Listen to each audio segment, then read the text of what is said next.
Podcast world, this is Caribbean Power Lunch, where we feature Black-owned businesses. I am your host, Kevin Valley, and I am here in Barbados again. Today, I'm talking to a life engineer. That's right, folks. Not a regular engineer, a life engineer. Mr. Gregory Skeete. How you doing, sir? I am doing well, thanks, Kevin. Glad to have you in Barbados. Yeah, man. Yeah, it's good to be here, B. You got the dialect. I try. Tony Thorne told me my Bayesian accent doesn't really work very well, but okay. You got to start somewhere. So here's the thing, Gregory. Right? So we were just talking about this talk you gave to YLAI, YLAI, Young Leaders American Initiatives. Yep, that's right. Right. This talk you gave in October 2017. And you came out there like a soca star. You told everybody raise their flags.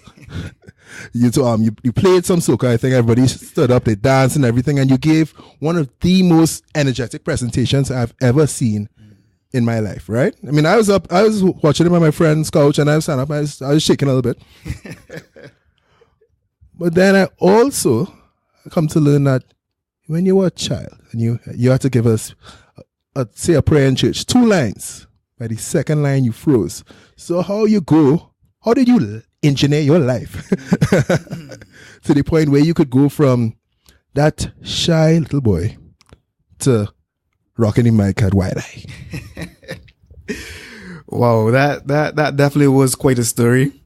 And it did happen, folks. I had 2 lines, church recitation, and I forgot the second one, clean, entirely. And for a while, like Kevin, up until maybe 5 to 7 years ago, you could not pay me to speak in front of a crowd. I'd be the typical engineer in the back, making sure things work, be it sound, be it whatever. Right. But I was not the guy to take the lead. Okay. And honestly, the only thing that I would say brought it out of me to face the fear was when I came to realize what my dream was. When I started to see, like, if this is what I want for myself at age 70, age 80, the things I teach in life engineering, I have to reverse engineer that person. Right. And if I'm going to be the person who is speaking on microphones that fill the stadiums filled across the world, you gotta at least get, 5 or 10 covered to begin with. And it wasn't easy. I mean, the first time I got up to speak, knees shaking behind the scenes. Yeah, I'm looking at you. many times it happens, right? Right. But the human brain has is a deep ability to change, right? Whatever you expose it to, you may be bad at first. I was bad at first. Right. But with every time that you try, it always learns, always adjusts. Okay. So how much of that would you say is really based on purpose? So, because it doesn't sound like you went to any sort of public speaking training. Okay, like eyes at the camera, you keep your chest tall, you breathe in 5 seconds, out 5 seconds, make sure your belly shows. It doesn't sound like you did any of that. It just sounds like what I saw was raw passion. So that's what really got you there? Yeah, I mean, at the beginning, it starts with that. So, of course, I completed my John Maxwell certification about 5 years back. So you're a professional coach. You're not somebody who just decide, hey, I'm going to be a coach. No, and there are a lot of people who just call themselves coaches. Right, a life coach. Without understanding it professionally. And a lot of gurus who tell people what to do. Mm-hmm. That's not what a coach is supposed to be. Okay. But we know everybody who's ever excelled, Usain Bolt in athletics, Lionel Messi in football, for example, they always had coaches. So coach is someone who comes alongside you and helps you to draw out what is already in there. Adding a professional eye and a professional touch, right? But many people call themselves coaches just because. Mm-hmm. You don't need a certification for it. It's interesting. Yeah. Because I know that, when you try to decide what career path you want to take, you're looking at accounting, architecture, a bunch of other stuff. Yeah. But you had an uncle who told you, hey, study engineering. When you study engineering, those skills will be transferred to anything. And that is true because I'm in finance, right? And Become Investable, that's a company where you help companies to optimize their businesses to attract funding, right? And we have an engineer on the team, a mechanical engineer like yourself. Mm-hmm. And he's never been in an accounting class. He hasn't done an MBA or so. But we had a financial statement to dissect.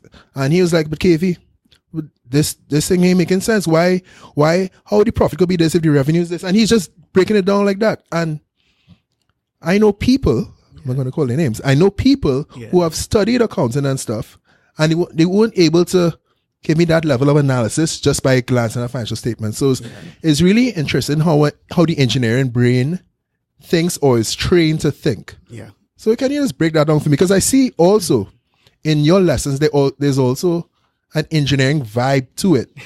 You use a lot of engineering jargon and stuff, lean this, all these things. So very systematic. So just break that down. Yeah, it's true. I will share a short story on that. Oh, I love stories. Yeah. So when I was completing maybe my third year of engineering, I attended a workshop and a senior engineer was speaking there. And he asked the room full of student engineers, what's the definition of the word engineering? And I was like, I studied this thing for 3 years. What really is engineering? Right. And, because of the spelling, ENGIN and so on, people think engine. They think mechanical, they think technical, they think electrical, they think building. Right. But the word engineer actually stems from the Latin word ingeniare, meaning ingenuity or creative problem solving. That is a highlight. That is a highlight. I love that. Okay. Yeah. And that opened my eyes as to what a pure engineer should be. It shouldn't matter the field, the nature of your study. If you're training the fundamentals, be it life, be it business, be it mechanical, electrical, it shouldn't matter. You understand the basics of problem solving. You understand the basics of design. So in my company, Life Engineer, that's basically what we're helping people to do. See the future, make a blueprint, be it life or business, and then reverse engineer that with what you're doing today in a very systematic way. Okay. So Life Engineer. Yeah. You start from young. Yeah. And I know you start the kids from young. You have this series, Pelican. Billy the Pelican, and yep. Axel the Ant. Yep. So are you Pelican? Like how does this work? What is that? What's that series about? So Billy the Pelican was inspired by the national bird of Barbados, which is the pelican. Oh, okay. So it's a symbol of pride in industry, which is the Barbados national motto, of course. But if I were to be a character, it would be Axel the Ant. Okay. Because Axel is an engineer. So in the books as well, he is kind of like the problem solver. Whereas Pili is an example of leadership. So I'm not any one character, but they're bits of me in them, but they have their own identities in a sense. Okay. So, yeah. Yeah, so they did. And of course, the first book is about Axel the Ant, exploring a day of life in Barbados. And I saw an interesting statistic, which is that over 85% of the publishing industry is white. In terms of the minorities, 15% is spread across Black, Asian, Latino, all the minorities. And in literacy, it's important for children to be able to see themselves in the story and see familiar places and spaces. So when a child opens a book and sees the map of Barbados, the flag of Barbados, some flying fish in cuckoo on a storybook page, it draws them in a completely different way. All right. So that was the first book. The second book was all about milk on the move, based on my experience working in the manufacturing sector now. So the books kind of focus on the topics of leadership, entrepreneurship, STEAM. So that's science, technology, engineering, art, mathematics. But we want to use it as a tool to help children to engineer their lives, but in a fun, creative way that they can relate to.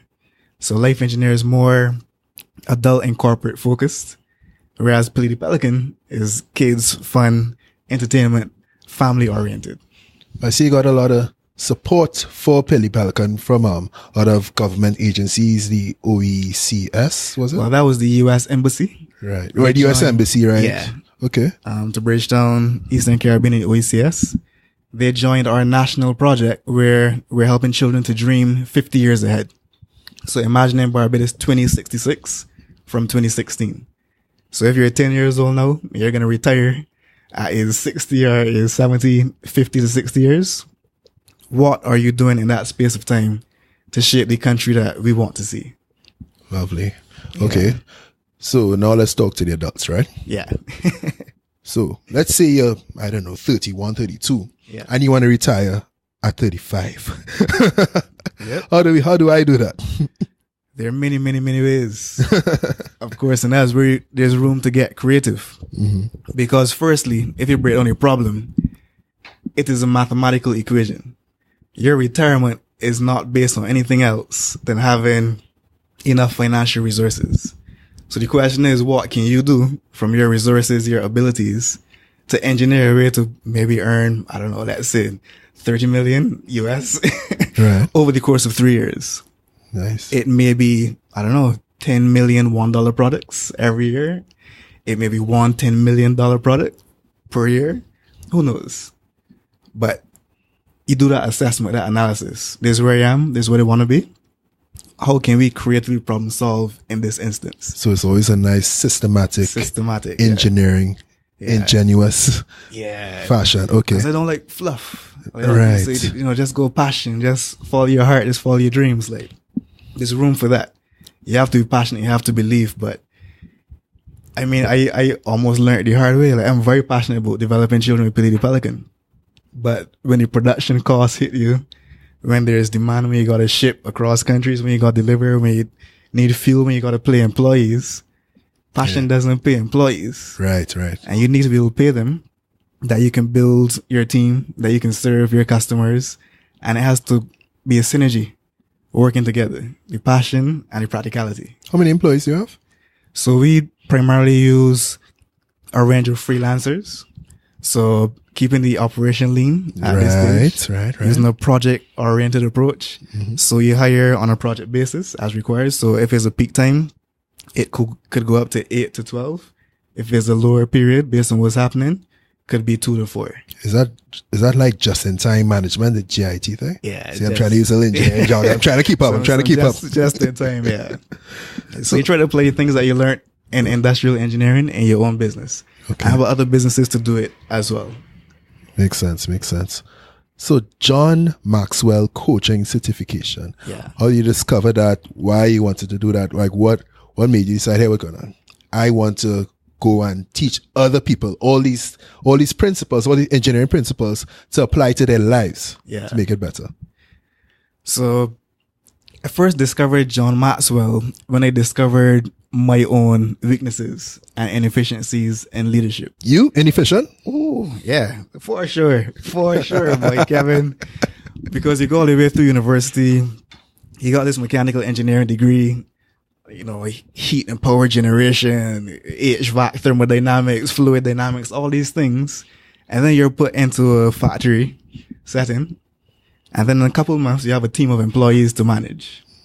These could be guys that are anywhere from 10 to 15 years older to more than double my age. Right. Guys who've seen it all in the industry. And you're asked now to lead. And you realize very quickly that engineering alone won't do it. It wouldn't do it. And I started to realize through making several mistakes, ending up in some tricky positions in a corporate job, that I needed something else. And I started to read beyond engineering. So I had a mentor from Mexico. And one day he pulled me aside and he said, Greg, what you know about leadership? And I was like, well, that is something you do when you have worked for a period of time and you get the manager position, and then, you become a leadership person. Right. And he was like, no, man, you were lost. Let me show you something. He went to his computer, pulled up Amazon.com, and he said, have you ever seen this book? And it was the 21 Irrefutable Laws of Leadership. He said, Greg, you're reading manufacturing technology, you're reading fluid mechanics, you are reading all these things, but you don't know nothing about leadership, man. You're not going to go far. And he said, read this book.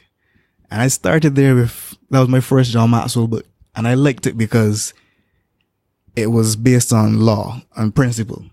And you learn that leadership is very much art and science. Right. And I love that book because I've not found any other book that does not include one or more of those 21 laws at a fundamental level. So it's the core of what I teach as a John Maxwell coach, because one of the laws is the law of lid, which means that each of us, we have a limit in some form or fashion on our personal capacity. And back then I didn't understand. He said, everything rises and falls on leadership. And I was like, everything rises and falls on leadership? Nah, man, there's economics, there's engineering, there's all these other things. And I was like, how can that be? But then, as I started to look, you realize that one person can only do so much. At some point, you reach the limit of your personal capacity for things that you can put your hands on. And you need to have other people who share your vision, who share your idea, who want to move in the same direction as you do. And I hit that limit in my job. Like, I was good at engineering, but I wasn't good at leading. And I started digging in these books, Kevin, and within a few months, I started to see changes in my team. And I started to give men the responsibility to do what they knew how to do, to honor their experience, to honor their skills, to empower them to do more. And people started seeing my shift performing above average. Like, what's happening? Like, what are you doing? Is it the production planning? Is it the operations engineering? Like, no. I spent most of my shift running around serving people, making sure everybody was all right, making sure everybody had break, that you had lunch, that you were well rested, that your family all right. Right. Because everybody is still a person first. Sometimes you see people as just employees or human resources, but you don't get to separate from your own issues as an individual because you step into an office or a factory. And when I understood these things, my job was easy when I learned how to lead. Okay, so that was so you already had the concrete and technical engineering side, but just needed that other human side. The human side. Okay, and that book contrasts. Does it contrast or does it complement this book, The 48 Laws of Power? Because I look at those 48 laws of power, and some parts of it feels like the devil is talking to me. Kevin, you know what? I'll be honest with you. There are many books that I've read in the past 5 to 7 years. I listen to most of my books in audio. Right. So I've probably gone through about 400. The 48 Laws of Power, for me personally, was one that I haven't gotten through as yet. Because similar to you, it just didn't quite vibe with me, some of the principles. Mm-hmm. The 21 Laws of Leadership were therefore, and it's not saying that I won't go back and finish it. I may try again. But on the initial vibe that I got from it, as we say in the Caribbean, it just didn't mesh. Yeah. The 21 Laws, however, is built on the fundamentals of truth. Most of them were drawn from the Bible, ultimately. Right. And basically, it shows, in summary, as the core leadership law, that the key to greatness, the key to making anything that lasts and is sustainable, is by serving other people and empowering them to become their best. It's not about anybody putting you first and you being the man in power and you having control over minions. It's about the person that's actually creating other leaders. The law of multiplication. Because when you can build other leaders, and if you look at the 5 laws of leadership, one of John Maxwell's other books, the highest level of leadership, you may not even be known to your followers. Because if you understand influence and how to develop other leaders, you don't have to exist. Like, people don't need to know that it is you, because it's not about you. It's about an idea, a vision that transcends time, that even if you leave this physical space, it doesn't matter, because the idea can live forever. So if you look at the leaders who've lasted through history, be it Jesus Christ or Martin Luther King, they were leading an idea. It was not about them. So even when they no longer existed on the planet, people still followed them because they were built around an idea. And I like that aspect of leadership, where it's not about any one individual. It's not about social media followers. It's not about any of those things. It's about people developing people towards a common vision that adds value to the world. And leadership is not positive or negative, right? Some people make this mistake that you have to be a good person to be an effective leader. there are many, many very effective leaders with a negative moral compass. So it's not a question of integrity or morality. Leadership could be good, positive, or negative.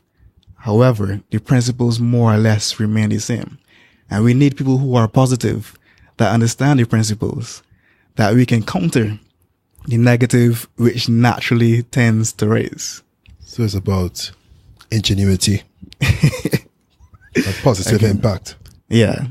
For sustainable, lasting leadership, because you can lead on fear. And we've seen leaders throughout history who've led on fear, but it never tends to last. Right. So ingenuity, positive impact, and serving. Yeah. Okay. So tell me about the types of services that you provide at Life Engineer Inc. Okay. So it falls into two broad categories. We work with individuals developing themselves, be it personally or their enterprise. And we work with organizations, again, covering both aspects, the people development and the business development. Because my specialty in engineering was always systems. Right. So we can evaluate how your operation is actually running, streamline it, make it more efficient, more profitable, reduce waste, all those things. But we complement that with the people development, because you can build the best systems, but if you don't have influence on the team and they don't have actual buy-in to how you're looking to run your operation, the systems all flop. Yeah, you need to enroll people before you give them responsibilities. Yeah, so it goes hand in hand. Mm-hmm. And for any organization, it could be one or the other that is weaker. So you can evaluate, okay, where your people are in terms of their development, especially leadership. Because we see in Fortune 500 companies, if a company is struggling, the first thing they do is what? Cut off the CEO. Gone. Mm-hmm. Because if you were a good leader, you wouldn't be here, right? So if your leadership is strong, then you have a chance to build throughout the organization. Okay. All right, so let's talk about your track record a little bit. So you work with a lot of financial sector companies. You work with the Central Bank of Barbados. You work with CIBC. Should I be calling these guys names? Let's just say you work with a lot of large banks in Barbados. Some organizations, yeah. How you went about acquiring such high-profile clientele, though? Honestly, in those instances, the opportunities somewhat found me. So as you know, I've been more active on LinkedIn, making sure people are aware of what you do and what you offer. Mm-hmm. And many of the clients that I've found have actually sought me out. Through LinkedIn, right? Through LinkedIn, or maybe seen it there and then got in contact via the website or something else. That's a very powerful message, because a lot of professionals, a lot of young professionals, I always tell them, hey, go on LinkedIn, post your content, whatever it is you have to talk about, something that you want to talk about. Yeah. And even if people don't like, because you realize engagement on LinkedIn is not all that great, right? No. Even if people don't like, even if people don't share, people see. Yeah. And they do. Not only people see, the right people see. That is it. So that's really powerful, right? Yeah. Because it depends on what you're offering as an entrepreneur, There are times that Facebook and Instagram may be better, but when you're offering professional services, especially, LinkedIn is a great place to be. So, I still have platforms maintained on the others, but to me, LinkedIn has the most value for your efforts, basically. Yeah, for sure. Yeah. So you said we're not about fluff, right? No so fluff. Yeah, so we want to get into the meat. We're about to go into the lean meat right now, right? And as you mentioned LinkedIn, I pulled some stuff that I saw you post on LinkedIn. I really think it'd be great for I want to say a wide audience, but I'm not going to say I have a wide audience. You will though. It's coming. But a couple of things, right? So you said there are 5 P's to turbocharge your professional performance. Mm-hmm. How do you run through that? I think that was really interesting. You said picture, plan, practice, pause. Hey, I almost got it right. P. Yeah, because it's just another creative way to share exactly the system that it goes through. Because I firmly believe that everything starts with a vision, which is the picture. So Stephen Covey had written, you always start with the end in mind. Right. A lot of people make plans, but they haven't actually imagined the end result. The clearer you can see the end result that's desired, the easier it is to start planning. So you always begin with the picture. And then the planning falls into place more easily. And I'll be honest with you, Kev, I myself got to take some notes on these 5 P's because if I had to give one of my weaknesses cognitively, it would be memory. Yeah. So like produce is the next one. Produce was number 3. Yeah. Yeah. So picture, plan, produce. Right. And it makes sense when you think in order of sequence. In sequence, yeah, because that's how I remember stuff. Right. My wife would always look at me in a funny way because like she's like, Greg, how could you not remember that? But I remember things systematically. You mean like she just did? So like I will not necessarily, even from engineering school, I'm not a good at can remember all the formula. I really want to have to prove it over to remind myself of how it works. Right. Because I remember how things work in sequence. Okay. Yeah. So produce. So you have to put your plan into action. I think that's probably the most important stage. That might be the stage where people stick the most. Correct. Because everybody has an idea. Everybody has a plan. Yeah. Right. How many people take action on that plan rather than get up and go and work? And that is the big one, as you said, because you picture, you plan, but if you don't produce, you have no chance of a result. And there are people who don't picture, who never plan, and just produce something, and they get a result. Now, it may be 5% success rate. They may fail 19 times and just achieve once. But that once is more than the other person who's never tried to produce at all. Right. So that produce is really the big one. And now that I remember, the next one is the pause. Because after you produce, after you've taken action, it's important to check the result. How did it go? And not just learning from failure, but learning from success as well. What worked, what didn't work. And then the 5th P, if produce is what brings success, then the 5th P, which is pay it forward, is the one that brings significance. Because a lot of people get the results and then they stop at themselves. That I got it. This is my secret. Nothing else. But when you're paying it forward, when you're helping somebody else to advance at the same time, because the top is a lonely place if you're there by yourself. So my mission, similar to yours, is to help the people around me in my circle to advance as well. Right.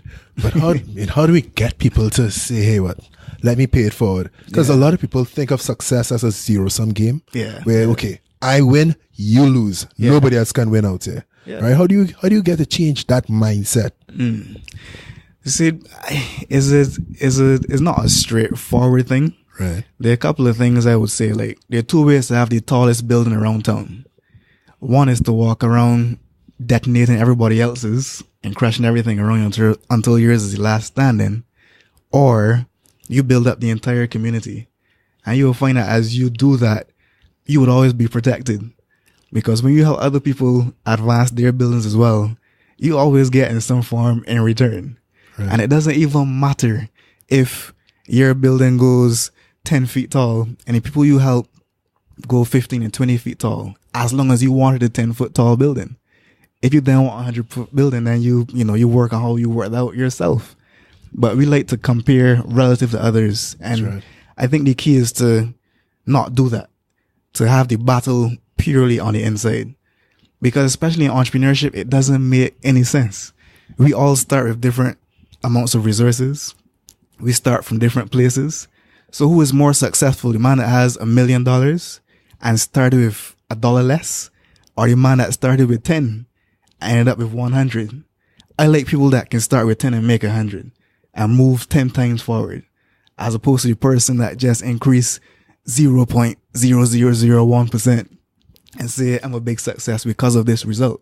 Right. Because I see success as distance moved as opposed to just the final destination achieved. Like, you want the result, you want the end result, of course, but it's about what it will make of you in the process. My background is process engineering, so I love that process.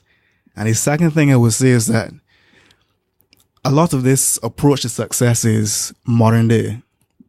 There was a time, especially in our people, Caribbean people, where everybody had a little. Yeah. Our grandparents didn't have much. Yeah, and they had so many children. People got 15 and 20 children. Dude. And they're making it work, right? Yeah. And they're going above and beyond. They're raising animals because this pig is the school books this year. My grandparents all raised animals. My grandmothers were seamstresses. they made dresses, and they worked again for things that they never directly benefited from, you know. And that's why paying it forward is important to me, because we need to remember that what we have now, be it education, be it material things, they didn't have, but they sacrificed to give us the better chances.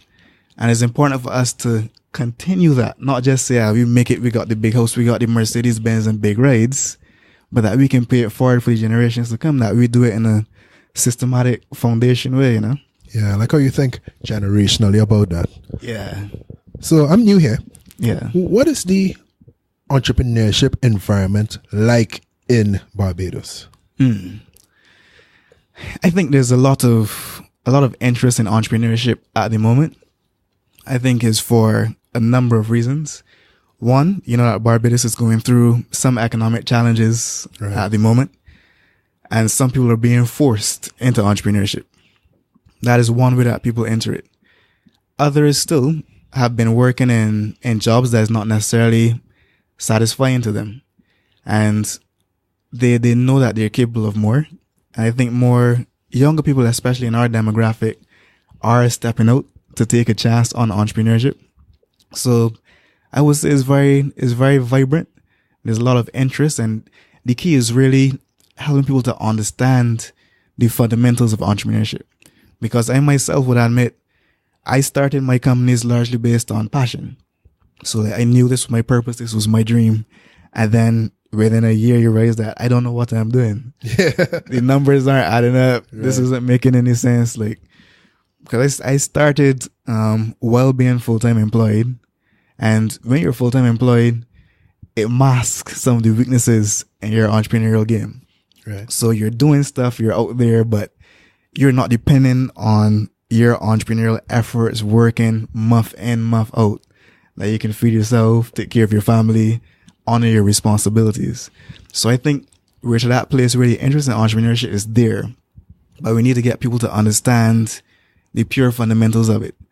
Beyond the passion, besides what you want to do, because I was a very good technician. I could speak, I could coach, I could train, I could write books. But how do you manage the business of doing that? That you're able to build, to grow, and to grow a team. Yeah. Yeah. Which is the ultimate goal. Yeah. So the listenership for Caribbean Parlance is primarily young entrepreneurs and maybe a lot of sidepreneurs, so people who have full-time jobs and still do their thing on the side. Correct. And that sort of thing, right? So I want to kind of pivot into this post that you made. 3 lessons from entrepreneurship that can help people who are still employed stay employed if they want to stay employed. And I think that was really interesting. I think you spoke about you don't get paid for time spent. It's not about hours for dollars. It's dollars for hours or whatever it is. It's dollars for deliverables. It's dollars for the value that you create. That is it. Yeah, can you go into that a little bit? I think those 3 points are really important. If you can't remember them, I'll help you. I have my notes right here. Well, I appreciate that for sure. So that first point of getting paid for value delivered as opposed to spending time or turning up. If you're currently working a side hustle, you will quickly find out that you need to deliver value and have it worked out how much that value is worth, based on all the other things you have to do around it. I found out the hard way in many ways because you were still comfortable. Whether the business worked or not in a particular month, it wasn't that big a deal. Yeah, you want it to be positive, but if it isn't, well, we just, cut back this month because the salary coming on the 15th. Right. But that mindset can make a difference even when you're an employee, because some employees focus on doing the minimum. So that's not my job description. Not me. But you begin to stand out when you're the person who can bring an entrepreneurial eye to the situation, where you can go to management and say, you know what? I notice we're wasting some time or some money here. And I think maybe if we try this, we can reduce our costs, we can improve our efficiency. And you become the person who is not just another person on payroll. So even in my organizations, we want everybody on the team to realize that you have a role in bringing income into the company. So there are times that we take the whole team and you say, okay, right now, for the next hour, everybody making phone calls. are getting in contact with the company to see if we can do this next step. Because it's important for people to be aware that no matter if you're an employee or an entrepreneur, if income isn't coming in, your job is not secure by any means. And everyone has a role to play in that ultimately. Of course, as you grow and you diversify into, various departments and everything, you all have that individual focus. But even though I was working in process engineering as an employee, when I was out on the street or with my friends, I'd be promoting the products that I helped to make. Right. Because they're like, hey, guys, if we buying drinks, this got to be the drink here because this is what's paying me and paying other Barbadians. Right. So yeah, that was the first one. Okay. Then you're taking chances and revenue is not profit. Yeah. So revenue is not profit. That's a good one to follow because many people, especially, it can be a challenge for entrepreneurs. I'm sure many entrepreneurs out there would remember at some point submitting an invoice for your services and getting the feedback from somebody like, this is too much money for you. Because they see it as, okay, well, am I paying you $5,000? And the typical employee may not consider that from that $5,000, you had to spend $3,500 to deliver the service. Right. Because if you've never practiced entrepreneurship, you're just accustomed to what I receive as my pay part is mine, and I choose how I spend it personally. As an entrepreneur, what you receive in terms of income, part should be for you in the calculation, but a large part is also for actually running the business, paying staff, paying rent, paying other things that go with it.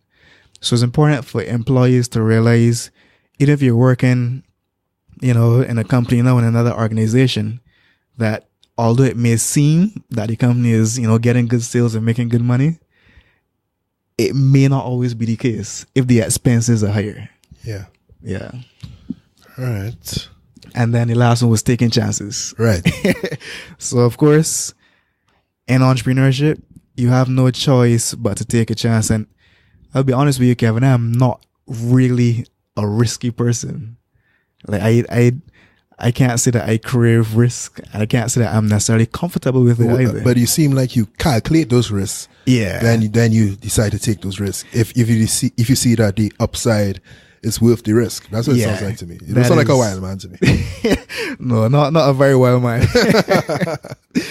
I think maybe my wife is even more comfortable with risk than I am. Right. Because sometimes I have to tackle my own engineering brain.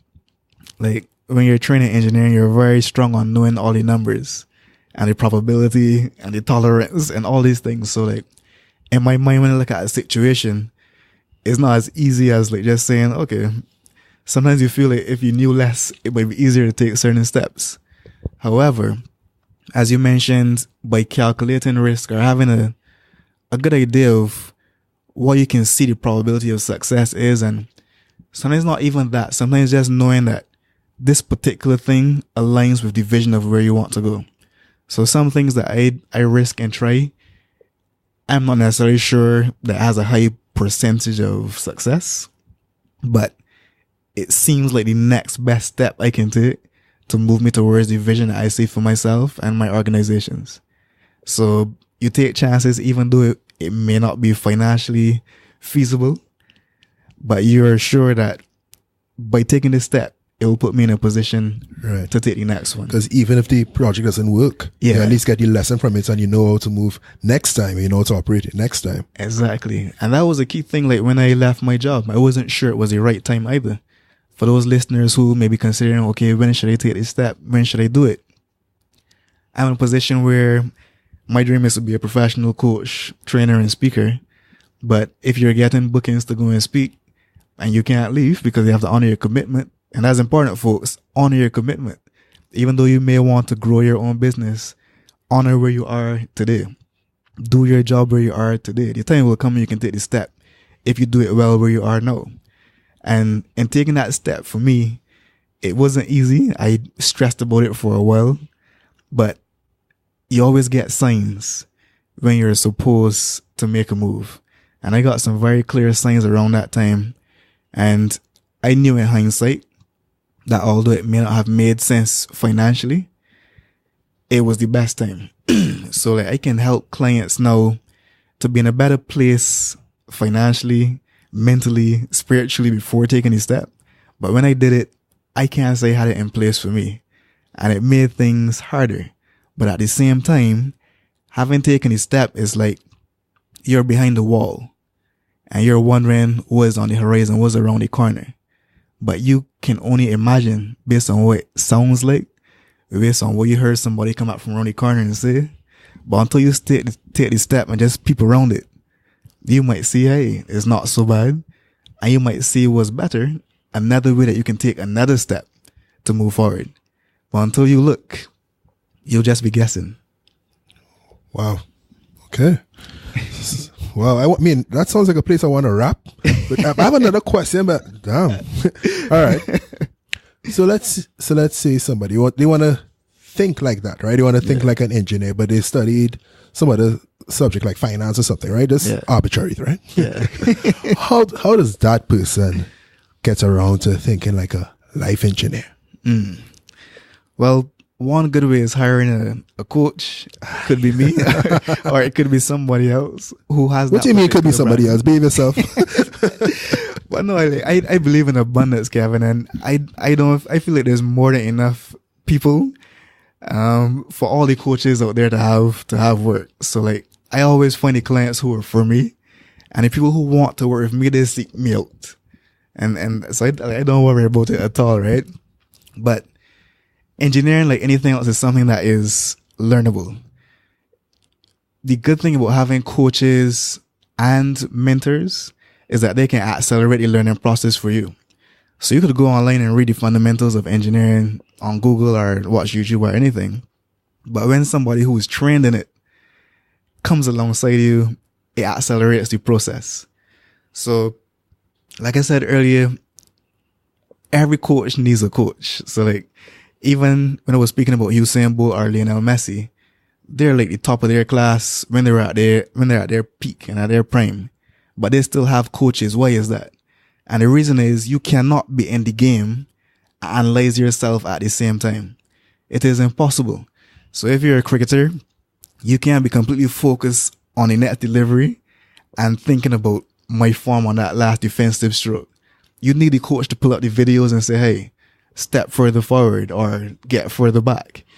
So the same thing applies to life engineering. It always helps to accelerate your process and your progress if you have somebody who has that experience and the expertise of coaching, because not everyone does. And I'll probably do a video in the future about some tips in picking a good coach, because it is very much a relationship, and different personalities and different backgrounds in terms of expertise will mesh better together. How do you scale a coaching practice though? So the key to that, for me personally, is via the internet. So we've got a lot of infrastructure in place, and you'll be seeing more online in terms of webinars and online courses heading into 2019, where thanks to technology, I can be here. And just like this podcast, it could be 10 or it could be 1,000. But everybody still gets the exact same engagement virtually. So that's where I'm scaling my personal practice. But then for the company, I don't ever want to be the only coach. So because the John Maxwell team is an entire network as well, I'm able to bring other coaches on board as required. And you have a pool that you can pull from as well. Okay. So before we wrap, I'm giving you open mic, open forum, open platform. Is there anything that we haven't covered that you want to leave us with? Is there anything? I don't think so. So I think I will just leave a few words of encouragement, if anything. So wherever you are now, if you are full-time entrepreneurship, if you're running a side hustle and hoping to become full-time eventually, if you're a young person and you're now starting out, the key thing I want you to remember is that any skill is learnable. And beyond that, any skill that you can't learn or that you're not actually good at, with the use of leadership, you can bring people around you who have it. So, for example, in my work as an author, I can see these stories, I imagine it clearly, but I'm not the best illustrator. I can see what I want the end result to look like, but I'm not trained in it. So think about who around you can bring on board to support your dream, and make sure that is a mutually beneficial thing. That's not about people serving you and you getting to achieve your dream, that you bring people on board who want to move forward as well. So your dream never stops anybody else from dreaming. You may find out that, hey, in the case of an illustrator, as I write this story, my illustrator has a moment now to become better themselves. That an illustrator is out there with a dream saying, hey, I wonder who I can find to illustrate for, that my illustrations and drawing reach the world. Because it always works together in synergy.